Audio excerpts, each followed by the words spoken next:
Wow. Next is the Star card, number 17, in the shadow.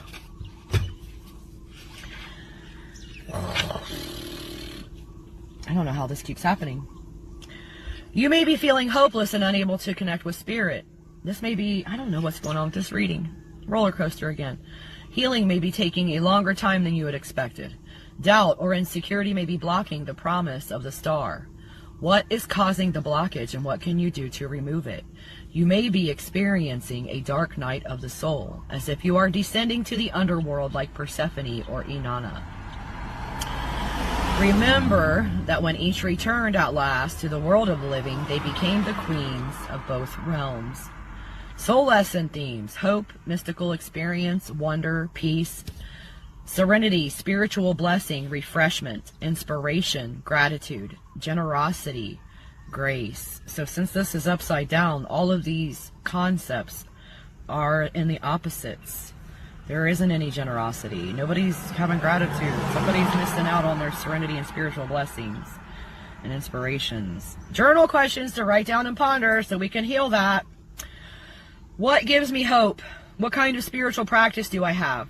How do I connect with the great mystery, God or Goddess, whatever you call your source?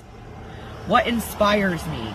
When have I experienced complete well-being, peace, and joy?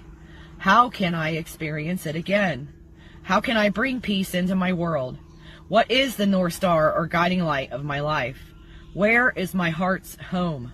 Affirmation: I open up to the peace and inspiration of the great mystery. 5 of water, and of course this one's in the upright. It says you are hovering on the edge of grief, despondency, or discouragement. You may be regretting lost opportunities or missing someone terribly. Depression has been called anger turned inward, but also intuition unheeded. How might you reclaim your neglected intuitive abilities? What message do you need to receive from your intuition? It can be hard to find a way out of the gloom, yet it is not impossible. There is a boat in the distance that will take you through the mists to the farther shore. What is on the other side? The affirmation: I will let healing flow through me and move me out of depression. Holy Murgatroyd. So that was 17 cards. A lot of journal questions. You need to make sure you're writing those down. Think about them carefully. Do your soul work. That's why we are here. I don't do these readings to fix your love life. I do these readings to help you grow your soul, to help you find your highest possible outcomes, your best possible timelines, the most possible healing and love to show up for you. That is what we are here for. This is not your average reading. So, I don't know if it means you will conceive. You need to start working on your gratitude journal. You need to work on your manifestation journal. Write down the outcomes you would like to see for yourself.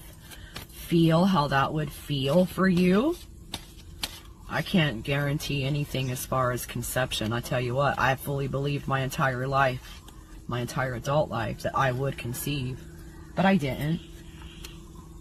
So that's what happens. Sometimes our soul has a different plan than our 3D mind self.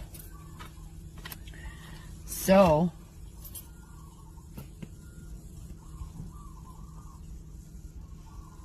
oh, honey, I'm so sorry for your loss. That's got to be the heaviest thing.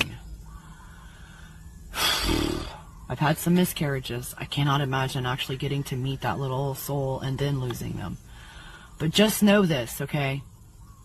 No matter what happens in this timeline, we have planned it. We have made this plan on purpose. It was to teach us something, bring us to a certain point, help us figure out who we are, something. There is a point to it all. Your loss is only temporary. Your child is still with you and growing on the other side. They are still learning by your example. I know that for a fact. They stay with you. They stay with you. And if they decide to reincarnate and decide to go ahead and come back, then they do. But sometimes they end up just with you on the other side. You have to be ready to accept that and let go of it, and let go of the wish of anything different. The best thing I can tell you about the whole thing with that is just stay in this moment of right now.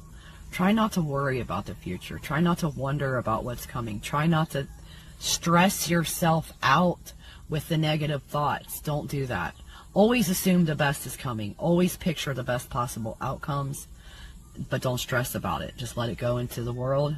Picture it. You can even write the story down, how you want it to come out for the highest good of all. Always do not usurp anyone's intentions with your manifestations. Yeah, and that's what I finally realized. Tarot is a great way to help people. I didn't realize how Spirit could really get the messages through like they do. Like, I didn't understand that I was a really good channel, that I was a really, really, really psychic human being. I didn't know it to be true because I was surrounding myself with people who they wanted me to believe that I was less than that. They wanted to lie to me and have me believe them. When my intuition would kick in and I would say something or ask something, I would be lied to, so I thought I was nuts. I didn't believe in myself enough to believe in what I was hearing and seeing in my mind's eye.